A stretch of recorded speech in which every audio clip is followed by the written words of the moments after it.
All right, so early this morning, we got some news that the Israeli military has killed an Al Jazeera journalist in the occupied West Bank. Her name is Shireen Abu Akleh, and she was in the middle of trying to cover a raid that the Israeli military was doing on a refugee camp within Jenin in the occupied West Bank. So there's a couple different angles that I wanted to get to on this story. Obviously, it's horrific and tragic, but at the same time, unfortunately, is not too out of the ordinary for the violence that Palestinians are subjected to on a daily basis by the state of Israel. So a couple different angles I want to get into. Obviously, who she was as a journalist, the details surrounding this murder from the Israeli security forces, as well as getting into debunking some of the narratives that have been pushed by the Israeli government in response to this entire thing, some of the lies that they have been telling, and as well some of the coverage from the mainstream media, which is doing what they do best, and that is acting like they are neutral while they are actually defending the state of Israel as they are continuing to conduct war crimes like this murder that we're seeing here. So from Al Jazeera themselves, they say Shireen Abu Akleh, Al Jazeera reporter,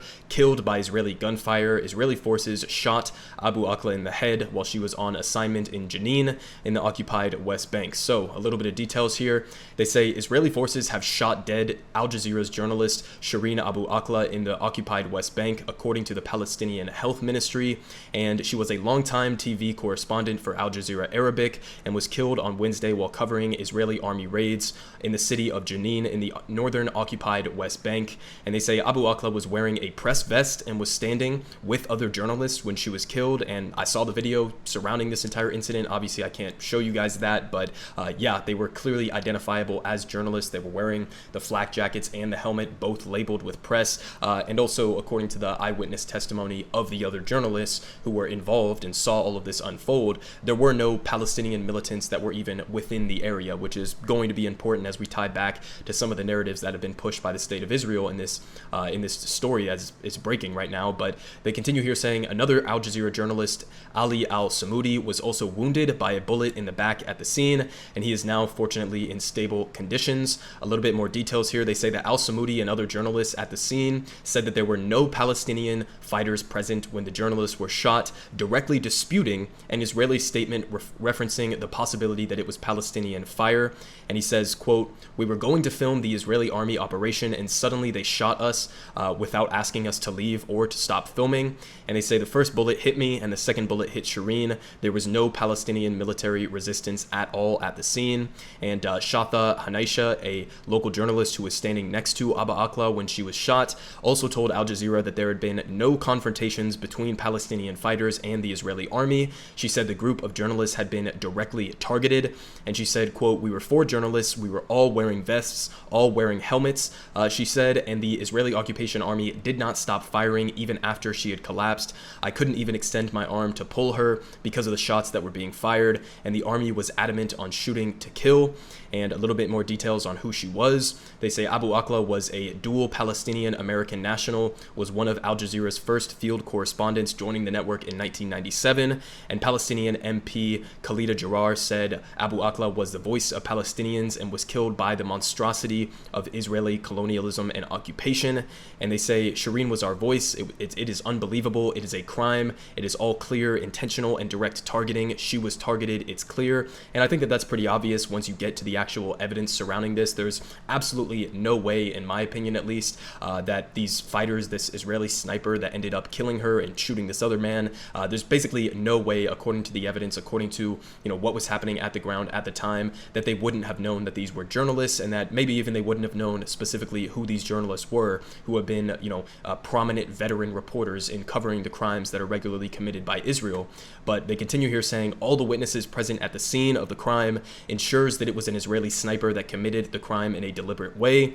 And here we get to the Israeli military line. They say the Israeli military said its soldiers had come under attack with heavy gunfire and explosives while operating in Jenin, and that they had fired back. And it added that it was investigating the event. I'm sure that they're going to do an impartial investigation into this, but they say Al Jazeera's offices in the Gaza Strip, in a building that also housed the Associated Press, were bombed by Israeli forces during an offensive a year ago. And Palestinian and international journalists say that they have been regularly targeted by Israeli forces in the occupied West Bank and in occupied East Jerusalem. So again, it's not something that's too out of the ordinary, even given how horrific this specific incident actually is. It's not out of the ordinary, and of course we know that the Israeli security forces have absolutely no problem whatsoever targeting Palestinian journalists or even targeting Israeli or American outlets that are operating within, like, for example, the Gaza Strip, where we saw last year the AP building get bombed into oblivion with basically no justification provided with evidence by the Israeli military as to why they bombed the AP building as well as Al Jazeera's office. So again, targeting journalists, not exactly something that is out of the ordinary for the Israeli military forces, but now we get to some of the official lines. So the narrative that has basically been pushed by the Israeli military in this is that, well, there's no real clear way to know who fired the shot that ended up killing Shireen. It could have been Israeli fighters. Well, really, they're not even admitting that. They're really just trying to suggest that it was actually Palestinian resistance fighters who ended up shooting and killing her. Now, they didn't provide any evidence whatsoever or any substantive evidence. We're going to get to what they have provided, but before we get into the lines that have been pushed by the Israeli government and by the U.S. media in this circumstance, B'Tselem, which is a fantastic outlet that basically does reporting on human rights in the occupied territories, as you can see there, great reputable outlet for something like this, and they basically did a full on-the-ground investigative report where they were going to the locations of where Palestinian militants were located, where the Israeli snipers were located, as well as where the journalists were located in this situation. And essentially, as you can see, and again, I'll always link all of this down below for you guys to go and check out for yourself, but as you can see here from the mapping of this, it literally did not make sense according to the line of fire that it could have possibly been the Palestinian resistance fighters who ended up killing this journalist and shooting the other one. It literally would not have been physically possible for the claim that is being made by the Israeli military right now to be valid. So according to all of the evidence on the ground, it was in fact an Israeli sniper that killed her. And again, according to the eyewitness testimony, there were no Palestinian militants that were in the region or in the area that they were. So there's absolutely no justification that you could possibly give for shooting, let alone killing this journalist, as well as shooting another one. So now we get to how the U.S. media is covering this. And listen, they're covering this as you would expect, as they have always covered Palestinian-Israeli issues like this. I mean, even if you want to go back to when the AP building was bombed into oblivion by Israel, even the AP themselves were reporting all of this in like somewhat neutral language, right? Pretending as if, oh, well, they could have potentially had some justification for doing this. Maybe they thought Hamas was operating in the building, even though they never provided any evidence whatsoever for that claim. And they're doing the exact same thing that they do when outlets like the New York Times report on police brutality or police murders here domestically within the United States, using the Israeli military or using police officers as if they're legitimate sources and should just be trusted at face value without any substantive evidence to back up their claims. They do a little bit of that here, as well as using some neutral language. But here from the New York Times, they say Al Jazeera journalist is killed in the West Bank, conveniently leaving out who killed her, according to all of the evidence that we have. And they say the network and Palestinian authorities blamed Israeli troops for the killing, and Israel said the blame could lie with Palestinian gunmen. So again, notice how they put in the literal subheader here that, oh, well, I guess it's up in the air. And these two claims, the one being made by the eyewitness testimony from people who were there during this incident, the claims that have been made by outlets like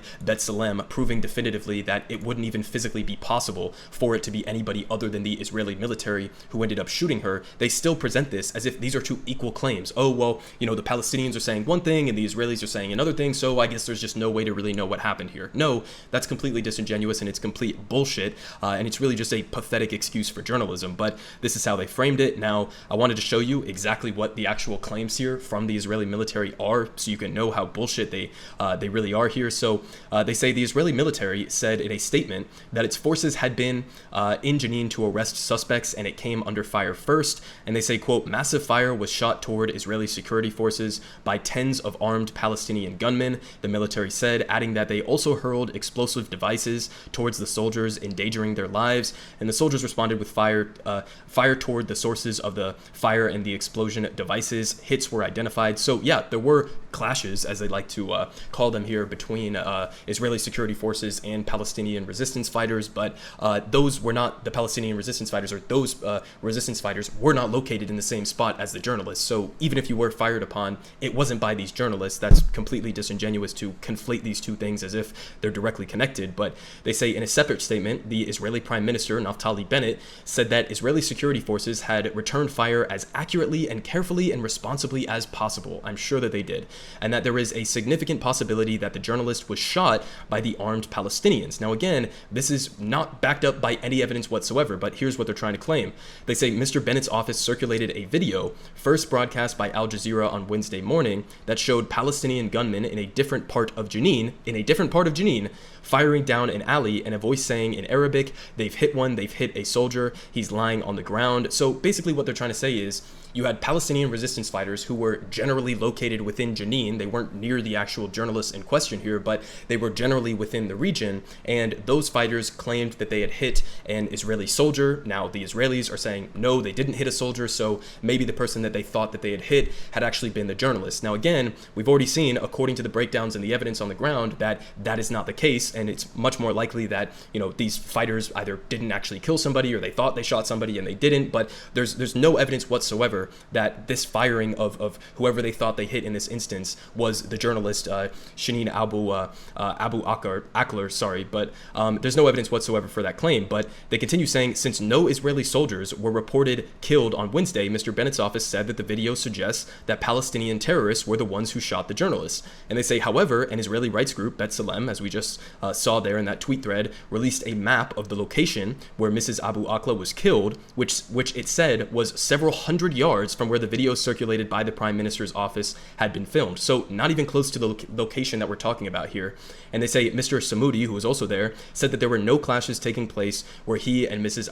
Abu Akla were hit and that they were shot by Israeli soldiers. So again, you see the contradiction here of them portraying these as if they're two equal things, right? You have the Israeli military, the Prime Minister of Israel, Naftali Bennett, who are coming out and making a claim that provides absolutely no evidence to back it up whatsoever. And the one piece of evidence that they do provide, which has nothing to do with the journalists and where they were, is completely refuted by the actual testimony of people who were there and the evidence of where these gunshots were taking place. So they're just fucking lying, and yet still, basically the entirety of the mainstream press here domestically within the United States that I've seen cover this is pushing this same type of neutral language and pushing this as if it's, up in the air who's responsible for this killing, when again, the evidence is overwhelming that it was very clearly Israeli snipers who conducted this murder and that they in fact did it intentionally. But again, this isn't anything out of the ordinary. This is just a part of this ongoing violent apartheid and ethnic cleansing of Palestinians, the violence that they are subjected to on a regular basis. So it is horrific, it is tragic, but at the same time, unfortunately,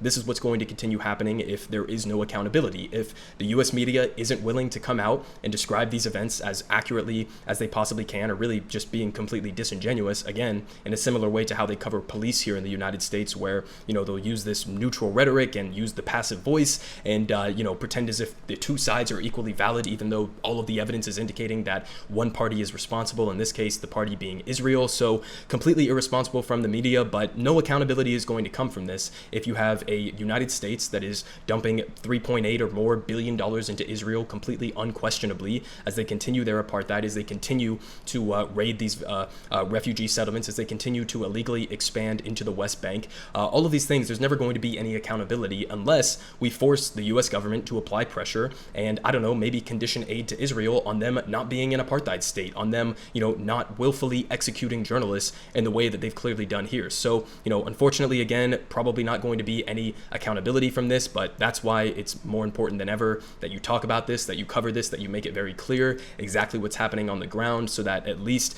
there's some semblance of attention that is given to this, and the mainstream narratives that are being pushed forward by the US media and by the state of Israel themselves can be definitively refuted.